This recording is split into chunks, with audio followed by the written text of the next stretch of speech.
Hillebrand. I'm one of the principals here at Don's Appliances, and I'm joined by corporate chef Anthony Marino. What's up, gang? Executive corporate chef. You know, you can call me anything, just never late for dinner. There you go. So we've been going through a lot of different topics over the past few months, appliance topics that have caused quite a bit of pain points. And one of the big pain points, you know, with us going into the hotter season is refrigerators not working, not cooling. So, you know, let's dive into that. And what do you think first and foremost, Chef, we should talk about? Well, first and foremost, when we talk about the fridge, you know, we want to make sure, you know, there's no leaking, you know, there's no air getting out, because that's really what one of the hugest points are. I mean, you'll see that when we talk on the doors and, you know, the jams and the seals, make sure the seals are, you know, pretty tight. And sometimes, you know, even with the French doors, when we close those, open and close those French doors, you know, we slam them some ways, and, you know, I'm rough with things, I'll be real honest with you, but, you know, you're going to make sure those doors are shut, but make sure the flap, you know, and everything is sealed up. Right? Yeah, so gaskets. So make sure no air is moving from the refrigerator out into the room. So that can cause frosting. It can cause the refrigerator to stop cooling if there's too much of a frost buildup. So if you have a refrigerator or freezer door that's not sealing properly, that can cause issues. And if frost builds up, especially inside where our fan motors are that move that air, if they freeze up, it's not going to cool. So that is one thing to look at first and foremost. Yeah, and then that unit just keeps running and running, and I mean, it never really reaches that point. No, it never reaches the temperature that's desired. The other thing we need to look at, really as basic as it is the refrigerator getting power? So did by chance a breaker trip? So you open the refrigerator, and if no lights are coming on, the first thing I do is I check the breaker. You know, maybe something happened that caused the breaker to get tripped. So check that. Make sure you've got power. Yeah, and then, you know, a lot of these new refrigeration, I mean, there's, you know, a lot of settings and things like that. Everything's touch screen and everything's touch. Make sure you don't have it on like vacation mode or an eco-friendly, or you lowered it down to something. I mean, I know it can be as easy as, you know, your mother-in-law was playing with the buttons and moved it up to 47 degrees for some odd reason. You know what I mean? Maybe she likes warm water. I don't know, but, you know, it can happen. A lot of times, you know, some people can get little button crazy in the menu setting, and really, you know. Yeah, and a lot of our newer refrigerators and even our older refrigerators have very, very good troubleshooting guides in the back of their books. So if by chance you've lost your use and care guide, go online and look up the model and serial number on your product. Most manufacturers still have use and care guides that are available, and they will walk you through kind of what we're talking about as well. But sometimes it's easier just to look it up online, and you find us, and we make it easy. Yeah, we make it. Yeah, we make it sound great for you. And then, you know, the Wi-Fi connected appliances too. You know what I mean? Your refrigeration. I mean, yesterday I was talking to a customer with a Bosch refrigerator, and, you know, I said, hey, you want to download the Home Connect, you know, you can check. And she said, well, what can I really do? I said, well, you can monitor the temperatures, you know, she travels a lot too. So I said, you know, why don't you make sure that, you know, you're going from place to place, you know, you'll get an alert, you know, even a possibility is, you know, cleaning a filter, or, you know, making sure a door is open or something like that. You know, if you're a tech-savvy person, you know, that'll give you peace of mind, and, you know, make sure everything's running right.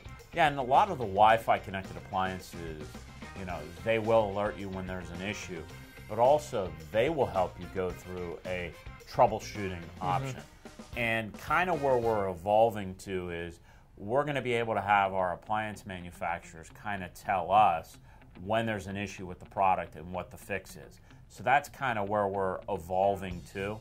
Some manufacturers are very close and they're already doing that, but that's where the industry, all in all, is going to be heading. So it'll help limit that pain point when your refrigerator's not cooling.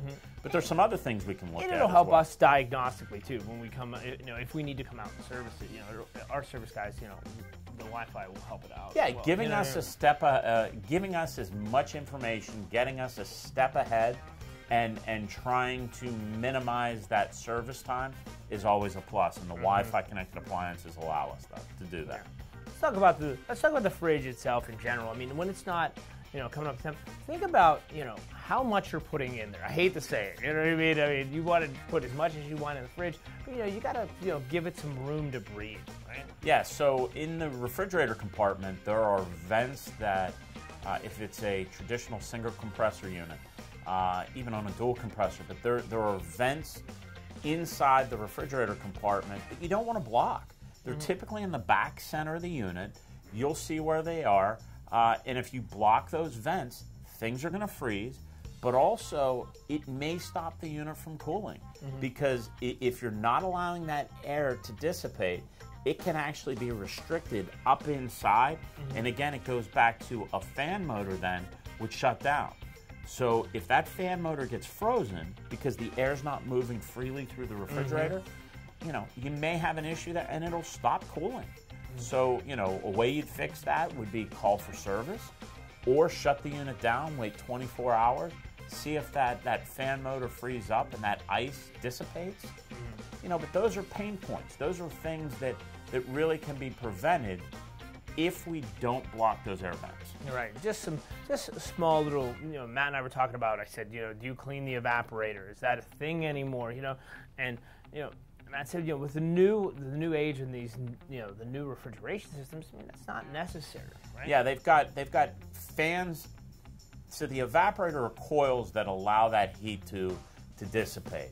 So on our old refrigerators, we've had them below, which they are today, and on the back of the units. Well, now with the coils below, there's a fan that continually blows, and really it's a self-cleaning system. So there's really no coils underneath that you have access to clean. So that's really not an issue on those units.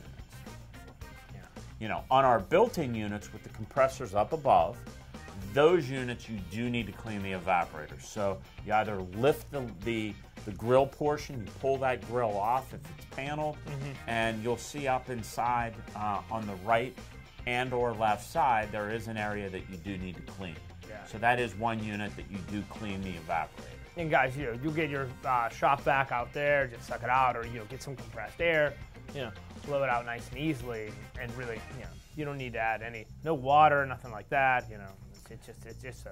Yeah, very easy, and always consult your use and care guide before you really dive into it, because they'll tell you exactly how to go ahead and maintain cleaning those coils if needed. So if you have any questions, we've got a great service department. You can go online, donsappliances.com. You can put a service call in if needed. The other thing that I kind of forgot to mention, always hit the power on the unit to try and reset the refrigerator if needed. That's kind of like a computer, right? Yeah. So if your computer freezes up, you reboot it. It's kind of like that on an appliance. So, before you call service, check and make sure that you've reset the product. If you've done that, just go to donsappliances.com, put a service call in. And we'll take it from there, what I mean? Or you can call us. Yeah. So, and what else? One more thing. Do we need anything else? No, I think we've kind of covered just about, as much as we can in the time frame allotted for the refrigerator. So go to donsappliances.com with any questions. Thank you for joining us. All right, we'll see you guys.